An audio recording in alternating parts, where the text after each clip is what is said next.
काले कुत्ते से कम है। तो जो बगल वाला था उसका साथी तो बोला इसको क्या जलाओगे, ये तो पहले से जला। भाई साहब मेरा मेडिकल चेकअप कराया गया और रिपोर्ट ये आई मैं तो कभी पापा नहीं कर सकता है आदरणीय योगेश जरा इसे पढ़ के गए हैं कि लगता है वो हमारे आचार्य जी थे और जिस ऊंचाई पर मंच को ले गए हैं, सही बात है, अब हमको दोबारा नीचाई पर लाना है। हाँ आप तो समझ में आ गए, आप तो प्रियंका जी के भाई हैं। कोई दिक्कत नहीं, अब मैं आ गया हूँ। दद्दू ने मेरे बारे में बता दिया है बुद्धिनाथ की उपस्थिति और दद्दू का संचालन ही इस कार्यक्रम को सफल बना दूंगा। हाँ मैं 5-7 मिनट आज तक रहूंगा, हमको दद्दू तक पहुंचना है और दद्दू को मोक्ष तक पहुंचना है। हाँ मैं बड़ा सम्मानित आदमी हूँ, लगी है मेरा सम्मान इतना ज्यादा है।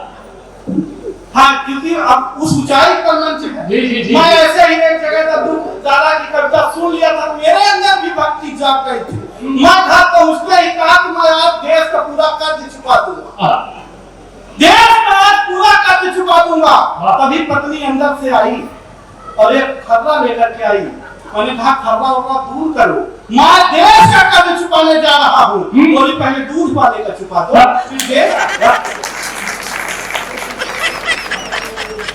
तो इस तरह सुन करके मेरे अंदर भी भक्ति जाग जाती है। तो मैं बड़ा सम्मानित आदमी हूँ और मेरा सम्मान देखिए और 5 मिनट आनंद लीजिए। जो पंक्तियां ले जानी होगी वो दादा बोलेंगे, जो नहीं ले जानी है वो मैं बोलूंगा। यदि आनंद लेना है यदि छोड़ दे। मेरा दादू इतना ज्यादा सम्मान है कि एक सज्जन एक दिन सुबह मेरे घर आए, दरवाजा खटखटाया, दरवाजा खोलते ही मैंने उनसे पूछा फरमाइए, वो हमारे हाथ में चना देकर बोले पहले खाइए।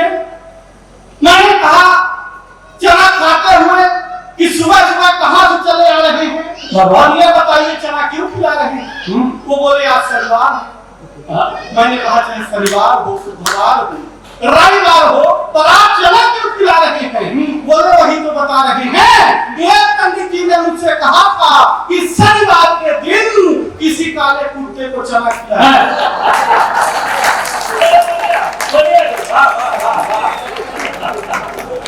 अच्छा बोला मेरे हाथ से कोई काला कुत्ता चना खाए, ये कुत्ते में कहा दम है और आप खा लीजिए अपने काले कुत्ते से कम है। इस तरह मेरा सम्मान बढ़ा। अभी पिछले दिनों दशहरा बीता, सुबह सुबह दशहरे के दिन भी दद्दू 2 आदमी हमारे घर पहुंचे और बोले माखन भाई आप खाली हो। मैंने कहा खाली है बताइए। बोले अगर खाली होते तो चल देते। मैंने कहा काहे तो ये बोले आज मेरा रावण भीग गया, आप खाली होते तो चल देते। तो जो बगल वाला था उसका साथी तो बोला इसको क्या जलाओगे, ये तो पहले से जला। इस तरह से मेरा सम्मान बढ़ा। जहां मैं रहता हूँ आदरणीय दद्दू मेरे मकान मालिक है शर्मा जी, सुबह सुबह अभी पिछले दिन कल मेरे घर आए, बोले माखन किराया।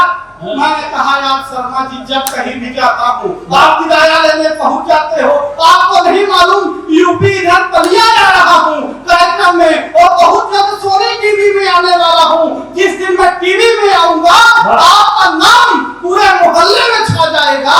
शर्मा जी बोले शाम तक नहीं दिया तो वो दिन आ जाएगा।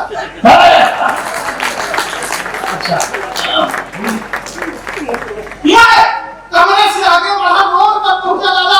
एक ऑटो वाले को हाथ दिया, भाई साहब ऑटो वाले ने ऑटो रोकी तो मेरा सम्मान देखिए।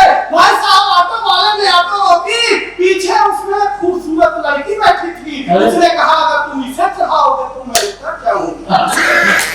मेरा सम्मान देखिए, पीछे मेरी मेहनत थी, वो दौड़ कर आई, उन्होंने दूसरे ऑटो वाले को हाथ दिया।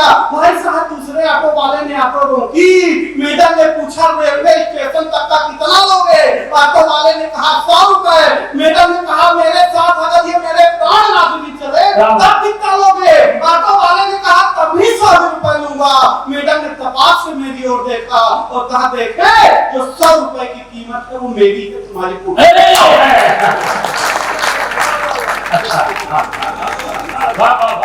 इस तरह से मेरा सम्मान बढ़ता गया। दादा मैं आगे बढ़ा जी। अपनी सखी के साथ। सखी सखी तो ऐसे कह रही है जैसे ना रही। मैं अपने सखी के साथ अपने शहर चौराहे से गुजर रहा था तो पीछे से एक लड़के ने कमेंट किया, देखो देखो आलिया जैसी लड़की है बकालिया के साथ। देखो देखो आलिया जैसी लड़की है पर कालिया के साथ। मैं कुछ बोलूं पलट कर उस लड़की ने ही जवाब दिया, जिसे तू कालिया कह रहा है ये व्यक्ति मुझे ऐसे नहीं मिला है। तो उसने पूछा कैसे मिला है, तब बताया इस साल तक पूजा पाठ ऐसे नहीं मिला होगा। तू वो सावन के 16 सोमवार व्रत रही है तब जाकर मुझे पाई है।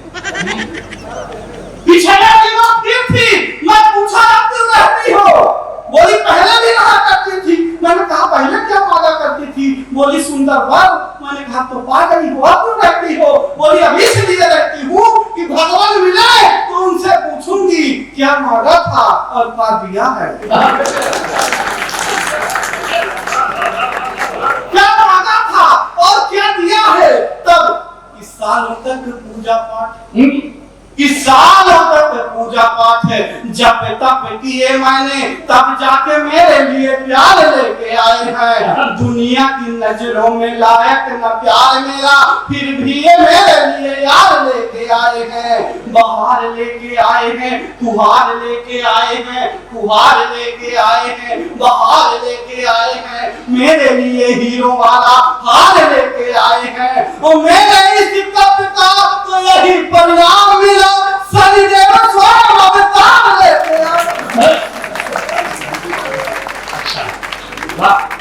मेरी तरह दिख रहे अगर पलिया में 1-2 पीस ली हो, हाँ तो कल से अपने आप को शनिदेव ही समझे।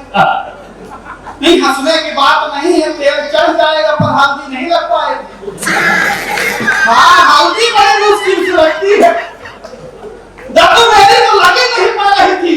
मेरे पिताजी के कई बार निवेदन करने पर एक शादी वाले मेरे घर आए, मुझे देखने, देखकर जाने लगे, कुछ बोले नहीं तो मेरे पिताजी खुद ही आगे बढ़े। उन्होंने कहा देखिए सर आपने लड़का देख लिया, बोला कुछ नहीं। उन्होंने कहा मैंने लड़का देख लिया है, अब आप इसे ब्यूटी पार्लर वाले को दिखाइए।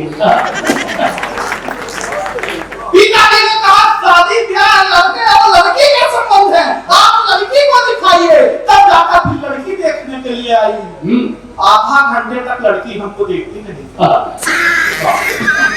आधा घंटे तक लड़की हमको देखती रही। हाँ लड़की को देखते रहे, ना लड़की मुझसे कुछ बोल रही थी ना हम लड़की से कुछ बोल रहे थे। आधा घंटे बाद लड़की हिम्मत करके बोली कि भाई साहब कि भाई साहब लड़का आपा ही है, भाई साहब लड़का आपा ही है। मैंने कहा जी बहन जी हमें।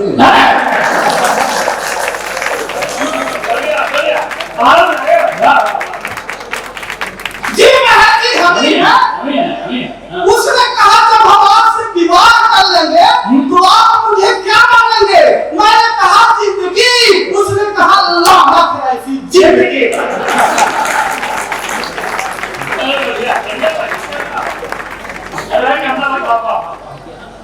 तो आप लोग बिल्कुल टेंशन ना लीजिए, मैं पूरा टेंशन जैसे दत्तू ने बताया कि उधर यूपी इधर आया हूँ एमपी से लेकर के मध्य प्रदेश में पूरा टेंशन मैं अकेले लेके बैठा हूँ। जी जी जी। दादा टेंशन आता कैसे, टेंशन आपके पास ना हो तो आ जाएगा। हो सकता है आप लोगों तक ये ऑडियो पहुंच गया हो, मैं बाद में पहुंच रहा हूँ। टेंशन आता कैसे, आपके पास कोई टेंशन ना हो तो टेंशन आ जाएगी। एक दिन मैं रास्ते से जा रहा था तो एक खूबसूरत लड़की ने मुझ जैसे खूबसूरत आदमी से लिफ्ट मांगा। मेरे लिए तो यही टेंशन की बात थी। मैं बहुत अच्छा आदमी, मैंने उसे लिफ्ट दिया। भाई साहब कुछ दूर जाने के बाद उसे चक्कर आने लगे, मुझे और टेंशन हो गई। मैं उसे सीधे हॉस्पिटल लेके पहुंचा। 10 मिनट बाद डॉक्टर आया, बोला बधाई हो भाई आप बाप बनने वाले। अच्छा मुझे और टेंशन हो गई। बहुत बधाई हो भाई, आप बात करने वाले हो। मुझे और टेंशन हो गई। मैंने कहा कदाप नहीं, होने वाले बच्चे का बाप मैं नहीं हूँ। तभी वो लड़की आ गई, बोली नहीं यही है तो भाई साहब मेरा मेडिकल चेकअप कराया गया और रिपोर्ट में ये आई मैं तो कभी पापा नहीं कर सकता है टेंशन। फिर मुझे ख्याल आया घर में मेरे 2 बच्चे हो किसके और टेंशन। इतना का जीवन दादा हो रहा बोला बेटा तुझे इतनी टेंशन तू इधर आ। मैं इनके घर पहुंचने ही वाला था कि एक छोटे से बच्चे से पूछ लिया दादा का घर जानते हो? बोला हाँ यही बगल वाला जहाँ से मियां बीवी की लड़ने की आवाज आ रही है। हमने कहा तुम उन्हीं के बेटे हो? बोला इसी बात में तो अंदर झगड़ा चल रहा था। टेंशन समझते नहीं हुए आप लोग टेंशन किसी तरह से मेरा विवाह लगा। दादा लगा रह गया तो नहीं। उसके बाद कोरोना काल लगा, फिर लॉकडाउन लगा। सब अपने होने वाली दुल्हन से दादा वीडियो कॉल में बात कर रहे थे, मैं नहीं कर पाया। मैं अगर कर लेता अब वो देख लेती। आए बात पूरे लोग हो जाएगी।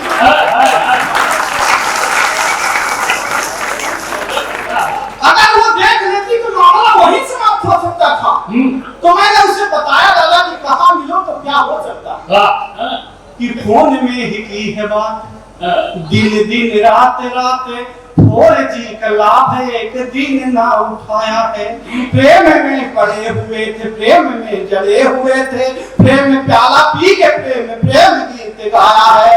बरमाला हाथ में थी, सखियां भी साथ में थी, सखियां भी साथ में थी, बरमाला हाथ में थी। दुल्हन ने देखते ही जोर से चिल्लाया है कि एक प्रश्न पूछती हूँ आप ही बताएं नाथ, मुखड़ा पति गति से सांचे से बनाया। अब उसको क्या मालूम पता नहीं दादा कि जिस सांचे से प्रभु मुखड़ा बना रहे थे मैं वो सांचा ही हूँ। मैं यही सांचा लेकर के डॉक्टर साहब के पास पहुंचा। मैंने कहा डॉक्टर साहब इस सांचे में भी कुछ हो सकता है? बोले बिल्कुल हो सकता है। मैंने कहा क्या? बोले प्लास्टिक सर्जरी। मैंने कहा कितने में? बोले 5 लाख में। मैंने कहा अगर इससे कम में कर दो? बोले बिल्कुल नहीं। मैंने कहा अगर प्लास्टिक में अपने घर से दे दूं तो नहीं माने। मैंने कहा ठीक है मत करिए, पर आप इतना बताइए कि आप ये क्लिनिक में और ये आपकी गाड़ी में प्लस का चिन्ह भी क्यों बना रहता है? बोले बेटा बताता तो किसी से नहीं हूँ, पर तुझे बता रहा हूँ और तू किसी से नहीं बताना। हालांकि जब से वो मुझे बता दिए दादा तब से मैं सबसे बता कहा बेटा ये जो प्लस का चिन्ह है इसका मतलब ये है कि हमारे यहाँ मरीज ऐसे खड़ा आता ऐसे लेकर जाता। और दूसरा कारण ये बता रहा हूँ कि मरीज चाहे जितना घाटे में चला जाए पर डॉक्टर हमेशा ऐसे प्लस नहीं करेगा। 4 बंदी आप निवेदन बढ़िया बहुत अच्छा। 2 बहनों की उपस्थिति है, माताओं की उपस्थिति है जी। आज हम दद्दू एक क्रेज चला है बेटियों का, हर दीवार पे आप लिखा पाएंगे बेटी बचाओ और बेटी पढ़ाओ। गाड़ी के पीछे भी लिखा पाएंगे कि बेटी बचाओ और बेटी पढ़ाओ। कूड़े के डिब्बे तक में लिखा पाएंगे कि बेटी बचाओ और बेटी पढ़ाओ। दीवार के पीछे तक नहीं लिख रहे कि एक बार बेटी बचाओ। सही बात। बेटे ना बड़ा नदी से बैठ के आए, इनको सीधे कूड़े में फेंको। क्यों नहीं लिख रहे हैं ये मैं बताऊंगा कि बेटियों का क्रेज यार एक बढ़ गया है। बेटे तो एक साथ चूल्हे में जा रहे, बेटे तो माता पिता की नाक कान काटते हैं, बेटियों को घर की यार लक्ष्मी बता रहे। बेटी को बचाओ यार, बेटी को पढ़ाओ यार, नेताजी भी आज बेटी बेटी गुड़गा रहे। मैं मानता हूँ बेटियां की गोल्ड मेडल ला रही, पर बेटे भी यार गोल्ड प्लेट लेते आ। बहुत अच्छा, कुछ कर दो, बेटे भी करते हैं। मेरा विवाह किसी तरह संपन्न हुआ, सब पूर्ण हुआ। तभी मैंने उत्कर्ष को फोन लगाया। अरे बोला उत्कर्ष उत्तम, ससुराल चलना है मेरे भाई, तू मेरे साथ चल दे। उत्कर्ष बोला भैया चलूंगा, कुछ बोलूंगा नहीं। मैंने कहा चलूंगा नहीं। बोले कि तुझे सिर्फ मेरे साथ चलना है और ससुराल में मैं अगर ज्यादा फेंक दूं तो तुझे सिर्फ खांस देना। बोला ठीक है। मैंने कहा आ जाओ। फिर दोनों लोग चले, ससुराल पहुंचे, ससुर जी के सामने बैठे और फिर मैंने दत्तू फेंकना प्रारंभ किया कि मैं जब रास्ते से आ रहा था तो मुझे एक 3 किलोमीटर का सर्फ मिला। उत्तम ने खांसा। मैंने कहा मैं थोड़ा गौर से देखा तो 2 किलोमीटर का था, तो उत्कर्ष ने फिर खांसा। मैंने कहा फिर नजदीक जाके मैंने देखा तो 1 किलोमीटर का था, उत्कर्ष ने फिर खांसा।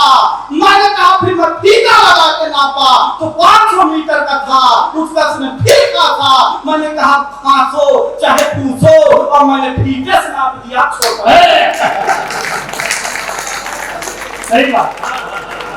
हम दोनों वहीं रुके रहे। मेरी मेहमानी शुरू हुई हम दोनों की। अब मेहमानी करने क्या मेहमानी शुरू हुई? पहले ही दिन बढ़िया रोटी और मेथी की भाजी, दूसरे दिन हम लोगों के सम्मान में रोटी और मेथी की भाजी, तीसरे दिन हम लोगों के सम्मान में रोटी और मेथी की भाजी, चौथा दिन हम लोगों के सम्मान में रोटी और मेथी की भाजी। अरे 5वें दिन सासू माँ ने खुद पूछा बेटा आज क्या बना दूं? मैंने कहा कुछ मत बनाइए, बस इतना बताइए कि मेथी का खेत किधर है, हम दोनों वहीं चल लेंगे।